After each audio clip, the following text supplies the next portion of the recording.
மகிமை உண்டாகட்டும். நீங்கள் ஆன்லைனில் போயிட்டு 2024 கிறிஸ்தவ தீர்க்க தரிசனங்கள் அப்படின்னு சொல்லி 2024ஆம் ஆண்டை குறித்த தீர்க்க தரிசன வீடியோக்களை பார்த்தீங்கன்னா கணக்கற்ற வகையில் அது குவிந்து கிடக்கிறது. அதில் பிரபல ஊழியர்களுடைய தீர்க்க தரிசனங்களும் உண்டு. போன முறை சொன்ன தீர்க்க தரிசனங்கள் வேறு, இந்த முறை சொல்லியிருக்கிற தீர்க்க தரிசனங்கள் வேறு. அவங்க எல்லாருக்குமே 2024ஆம் ஆண்டு நம்முடைய தேர்தல் வரும், இந்திய நாட்டினுடைய தேர்தல் வரும் அப்படின்னு சொல்லி அவங்க நல்லா தெரியும். பிரதமரை தேர்ந்தெடுக்கிற ஒரு தேர்தல் வரும் என்று அவங்களுக்கு நன்றாக தெரியும். ஆனால் அதை குறித்து கொஞ்சம் கூட வாய் திறக்கல. மழுப்பலான தீர்க்க தரிசனங்களை சொல்லியிருக்கிறாங்க.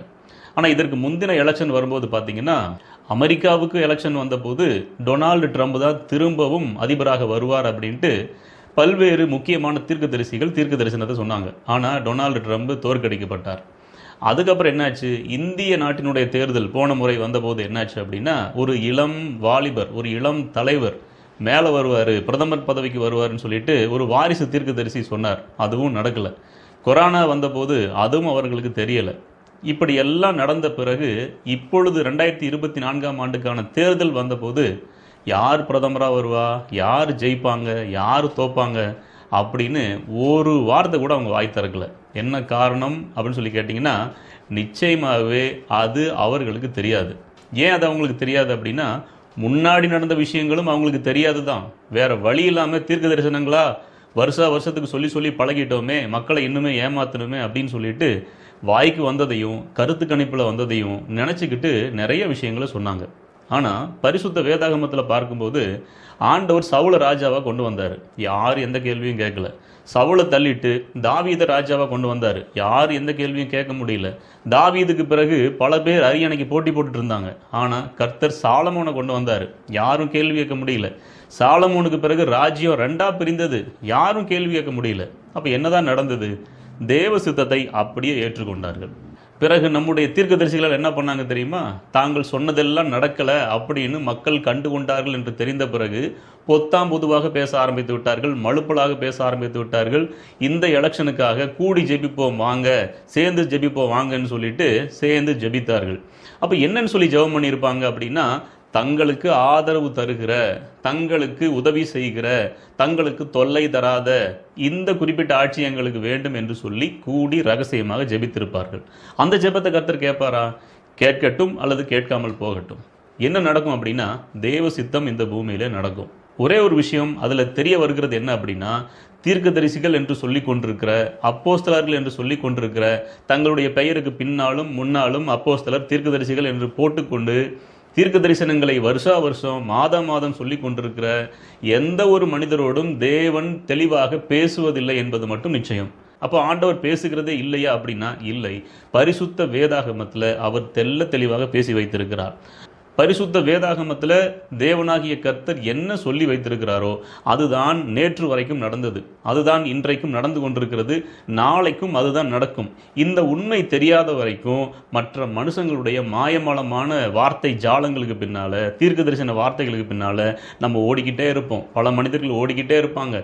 அடுத்த வாரம் என்ன நடக்கும், அடுத்த மாதம் என்ன நடக்கும், இந்திய எலெக்ஷனில் என்ன நடக்கும், இப்படியே கேள்வி கேட்டு அவர்களுடைய இச்சைகளை விருப்பங்களை நிறைவேற்றும்படி தேடிக்கொண்டிருப்பது தான் நடந்து கொண்டே இருக்கும். ஆனால் பரிசுத்த வேதம் என்ன சொல்லுது தெரியுங்களா? சங்கீத புஸ்தகத்தில் 135ஆம் சங்கீதம் 6ஆம் வசனத்தை வாசிக்கும் போது, வானத்திலும் பூமியிலும் சமுத்திரங்களிலும் எல்லா ஆழங்களிலும் கர்த்தர் தமக்கு சித்தமானதை எல்லாம் செய்கிறார். அப்போ இந்த பூமியில், வானத்தில், சமுத்திரத்தில் எவ்விடத்திலையும் கர்த்தர் தமக்கு சித்தமானதான் செய்வார்.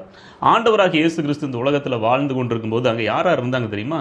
ஏரோது இருந்தார், பிலாத் இருந்தார், ராயன் இருந்தார். இப்படிப்பட்ட ரோம ஆட்சியாளர்கள் இருந்தாங்க.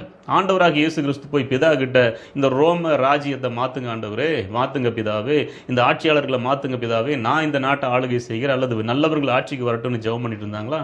இல்லை தானியேல் எடுத்துக்கோங்க, பாபிலோனில் அடிமையாக இருந்தபோது தானியேல், சாத்ராக், மேஷாக், ஆபேத்நேகோ இவங்களெல்லாம் சேர்ந்துட்டு, ஆண்டவரே இந்த நேபுகாத்நேச்சாரை மாற்றுங்க, தரியுவை மாற்றுங்க, அந்த ராஜாவை மாற்றுங்க, இந்த ராஜாவை மாற்றுங்க, எங்களை ராஜாவை மாற்றுங்கன்னு கேட்டிருந்தாங்களா?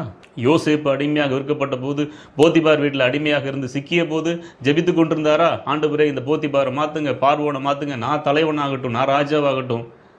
இல்லை. அவங்க டே டு டே லைஃப்பில் என்ன நடந்ததோ அதை தெய்வ சித்தம் என்று ஏற்றுக்கொண்டார்கள். அது நன்மையாக இருந்தாலும் சரி, தீமையாக இருந்தாலும் சரி, தேவ சித்தத்தை ஏற்றுக்கொண்டார்கள்.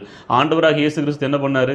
ராயனுக்கு வரி செலுத்துவது நல்லதோ கெட்டதோ அப்படின்னா ஆண்டவருங்க சில பதில்களை பேசிட்டு பேதுருவிட்ட சொன்னார், ஒரு மீனை பிடிப்பா, ஒரு வெள்ளிப்பணம் இருக்கும், எடுத்துக்கொண்டது உனக்கும் எனக்கும் அந்த டேக்ஸை கட்டிட்டு போப்பான்னு சொல்லிட்டு ஆண்டவராக இயேசு கிறிஸ்து தம்முடைய ஜனநாயக கடமையை நிறைவேற்றினார்.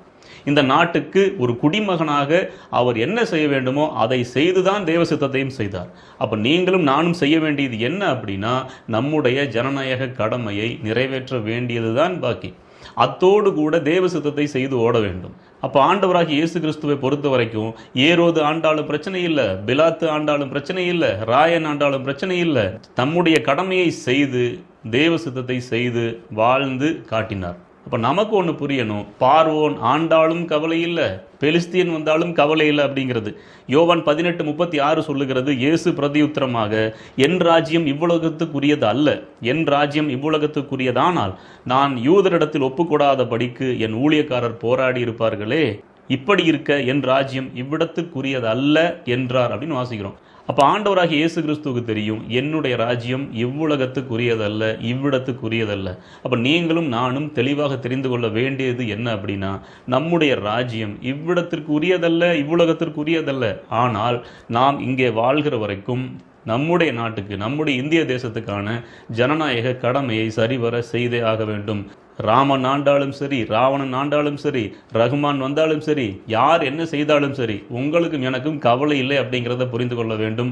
ஆனால் நம்முடைய ஜனநாயக கடமையை இந்த இடத்துல செய்தாக வேண்டும். யார் மக்களுக்கு நன்மை செய்வார்கள், யார் சிறுமைப்பட்டவர்களுக்கு உதவி செய்வார்கள், யார் மத சார்பின்மை பாதுகாப்பார்கள் என்றெல்லாம் பார்த்து ஞானமாக சிந்தித்து ஓட்டு போடுவது, வாக்களிப்பது நம்முடைய கடமையாக இருக்கிறது. அந்த கடமையை சரியாக செய்து கொண்டே தேவ சித்தத்தை செய்து ஓடுவோம். கர்த்தர் நம்முடைய தேசத்துக்கு நன்மை செய்யட்டும், கிருபை செய்யட்டும், நீதி செய்யட்டும். கர்த்தருடைய கரங்களில் இந்த காரியங்களை நாம் ஒப்புக் கொடுப்போம். தேவனுடைய நாமம் மகிமைப்படுவதாக. மீண்டும் நல்லதொரு செய்தியோடு கூட நாம் சந்திப்போம். ஆமென்.